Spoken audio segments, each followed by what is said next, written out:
అందరికీ నమస్కారం. Welcome to Shashi TV. నేను భాను మేకల. పోసాని కృష్ణమురళి అరెస్ట్ మీ అందరికీ తెలిసినటువంటి విషయమే.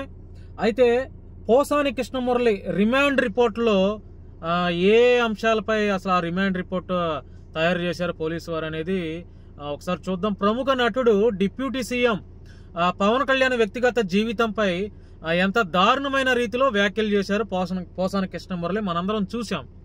మహిళల ఆత్మగౌరవానికి భంగం కలిగించేలా ఆయన భార్యపై అత్యంత అభ్యంతరకరమైనటువంటి వ్యాఖ్యలు పోసాని కృష్ణమురళి చేశారు అని రిమాండ్ రిపోర్ట్ లో పొందుపరిచారు. పవన్ కళ్యాణ్ నువ్వు షూటింగ్కి వెళ్ళేటప్పుడు వెళ్ళంగానే నీ పెళ్ళాం దీంతో పని వాళ్ళతో అక్రమ సంబంధం పెట్టుకుంది, ఆ బిడ్డలు నీకు పుట్టలేదంట, పని వాళ్ళకే పుట్టారంట, నిజమా కాదా?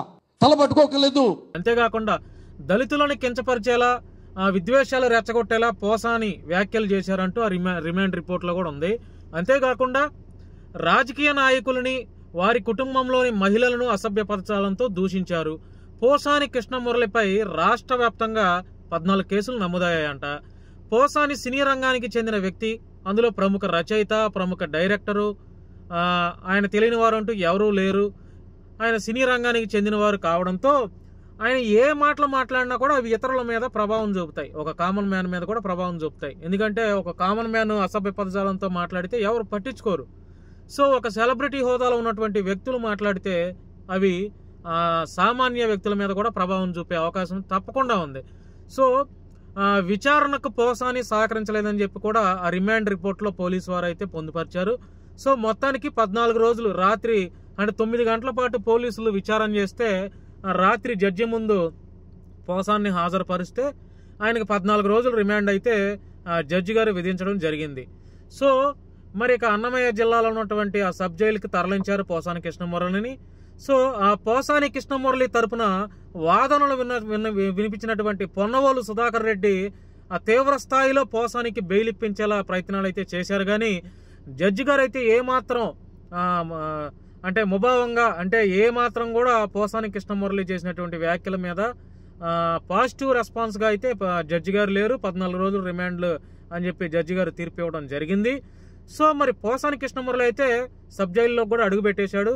మరి ఆయన 14 రోజుల తర్వాత వస్తారా, లేదంటే ఇప్పుడు రాష్ట్ర వ్యాప్తంగా 14 కేసులు నమోదు చేశారు. మరి ఇంకా ఏమైనా పీటీ వారెంట్లు ఇంకేమైనా వేస్తారేమో, ఇంకొంతమంది కేసులు పెడతారేమో, సో మనకైతే తెలియదు.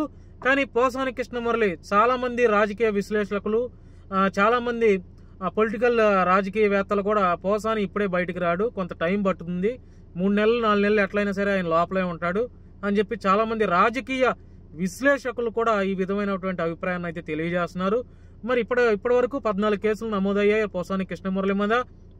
సో ఆయన భార్య కుసుమలతకు కూడా మాజీ ముఖ్యమంత్రి వైఎస్ జగన్మోహన్ రెడ్డి ఫోన్లో పరామర్శించడం మనందరం చూసాం.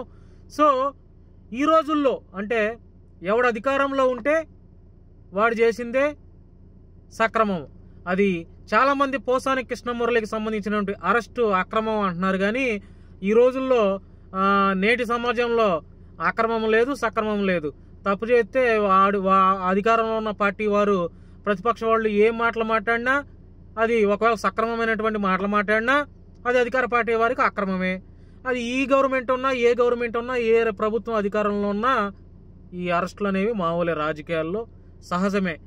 సో ఈరోజు వీరున్నారు, రేపు వారు ఉంటారు. మరి వారు వచ్చినా కూడా వారు వీరిపైన ఇలాగే చేస్తారు. రాజకీయాల్లో ఇవన్నీ షరా మామూలే అని చెప్పి తెలియజేసుకుంటూ పోసాని కృష్ణమురళికి రిమాండ్ 14 రోజులు విధించారు.